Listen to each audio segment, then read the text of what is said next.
Reached you, because I know we're all fashionatas here, of the 13-year-old blogger. She's a fashion blogger from Chicago, who was, well, it turns out, the true star of New York Fashion Week last week. Her blog was picked up on last December, and she was photographed on the front row of the shows with some of the biggest magazine editors and celebrities kind of sat behind her. Her comments on the various collections have commanded much praise from designers and trend makers alike. But is a 13-year-old girl really in a position to be shaping style and setting trends? What do you think? Well, I tell you what, when I first read about this girl, I just thought, you precocious little Meg, out my face. Did you, Karen? But when I actually read what she was writing, I was quite impressed. Exactly. And actually, I think she'll go a long way. And I think, you know, she has definitely got ambition. She's definitely interested in it. She's not just, you know, she's not just saying it all for the sake of saying it. I think she will be editor of a very glossy fashion magazine, probably by the time she's 21 or something like that. Because she said, I mean, you know, I know the clothes she's talking about, and this is one of Jonathan Saunders' resort collections. She said, this is from a 13-year-old. And it does, I don't know, I do believe it, but it is quite clever. She says, this is a middle-aged art collector would wear this to a gallery opening and take home a younger man.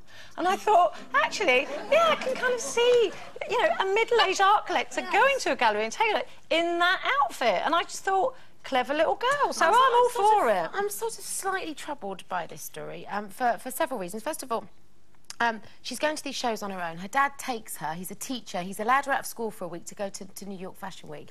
But he's not in the shows with her. And having worked on fashion magazines, I think it's a business that can leave you emotionally bankrupt and corrupt very early on in life. I really worry about that, Carol. I do. I don't think it's as heavy or as serious as that. I think she's being chaperoned.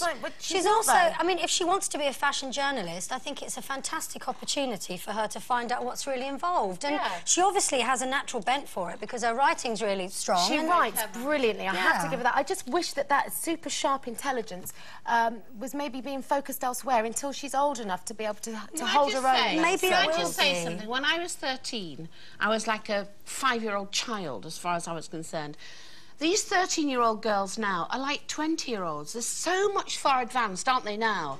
Much more than we ever were. I'm talking all of us, and we're all different ages. But 13 now is not... We're not talking about a 13-year-old little girl. We're talking about somebody who's had quite a good education so far, very interested in fashion, wants to know all about it, and you're absolutely right. That's what she's going to do. She's going to become an editor. But they're not all the same. She's already there. But not all 13-year-olds are the same. I had no clue what I wanted to do when I was 13, and I was still very, very immature. I was just, you know, messing about with my friends. But you knew what you wanted to do when you were 13. Yeah. And, but I wasn't in a newsroom at the time surrounded by adults. I was being a 13-year-old child. But also, if someone had given you... There's plenty of time to be a grown-up. If someone had given you that opportunity, Kate, and had you started out in fashion journalism, it doesn't mean she's going to end up writing about frothy things like fashion. It might be the introduction to her writing really important pieces in the future.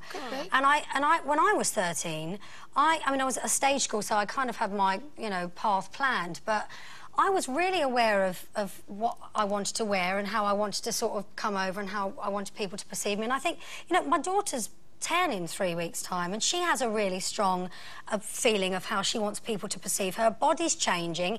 It's when you're forming your personality and your physical appearance. And it is interesting, I think, you know, everyone thinks that most teenagers just go around in hoodies doing terrible things, and actually they don't. It's really interesting to talk to teenagers, to see the world through their eyes. I think it's really interesting. More. It reminds me of me when I was young. My friend's got a 15-year-old girl, and I was talking to her the other day, and we sat talking over a cup of tea, and she was talking about when she's going to have enough money to buy her first house.